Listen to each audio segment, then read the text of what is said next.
Shalom dan selamat pagi kepada saudara dan saudari.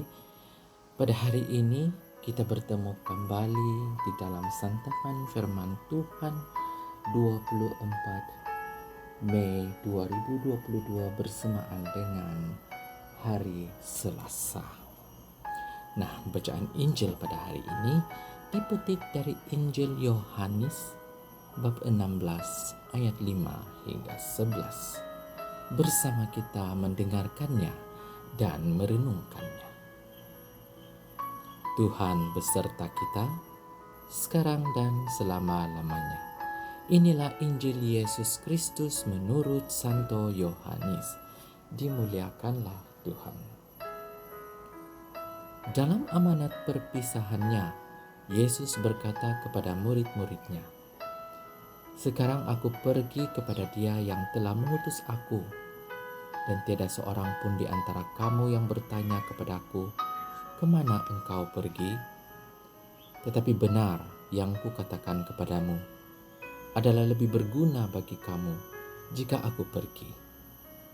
Sebab jikalau aku tidak pergi, penghibur tidak akan datang kepadamu.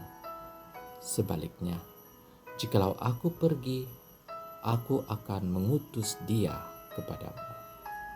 Dan kalau penghibur itu datang, ia akan menginsafkan dunia akan dosa, kebenaran, dan penghakiman. Akan dosa karena mereka tetap tidak percaya kepadaku. Akan kebenaran karena aku pergi kepada Bapa dan kamu tidak melihat aku lagi.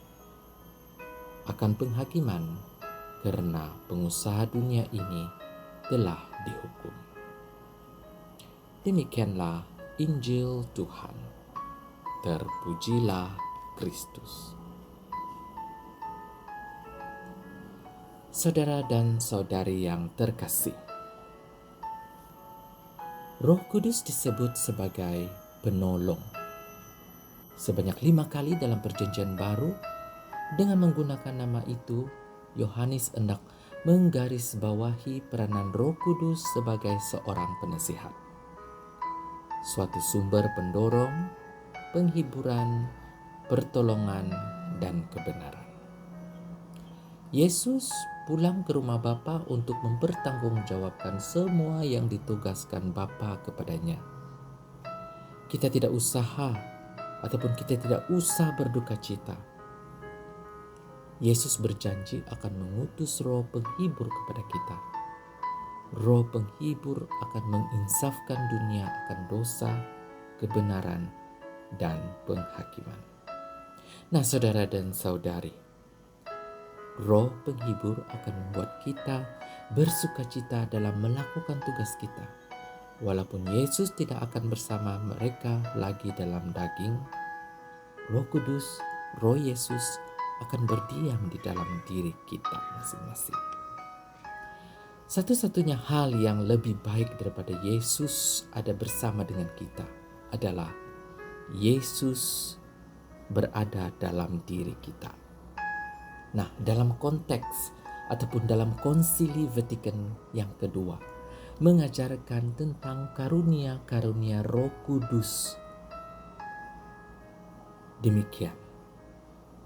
Selain itu, tidak hanya melalui sakramen-sakramen dan pelayanan gereja saja bahwa Roh Kudus menyucikan dan membimbing umat Allah dan menghiasinya dengan kebajikan-kebajikan, melainkan ia juga membagi-bagikan karunia-karunia-Nya kepada masing-masing menurut kehendaknya.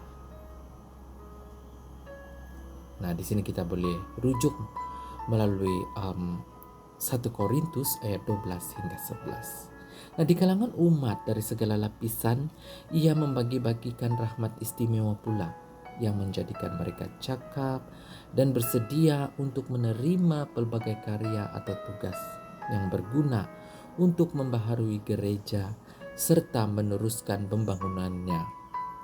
Menurut ayat berikut, kepada setiap orang dianugerahkan pernyataan roh demi kepentingan bersama.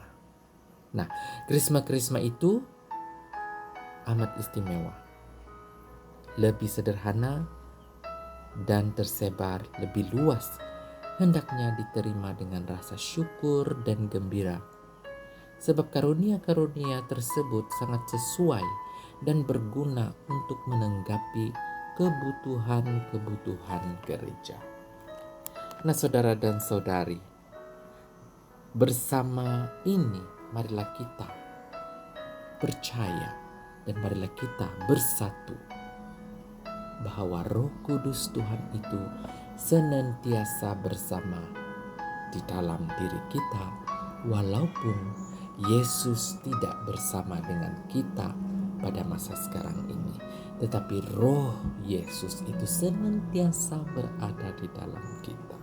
Oleh itu, hendaklah kita bersyukur kepada Tuhan atas bimbingan Roh Kudus Tuhan. Semoga Tuhan memberkati kita. Amin.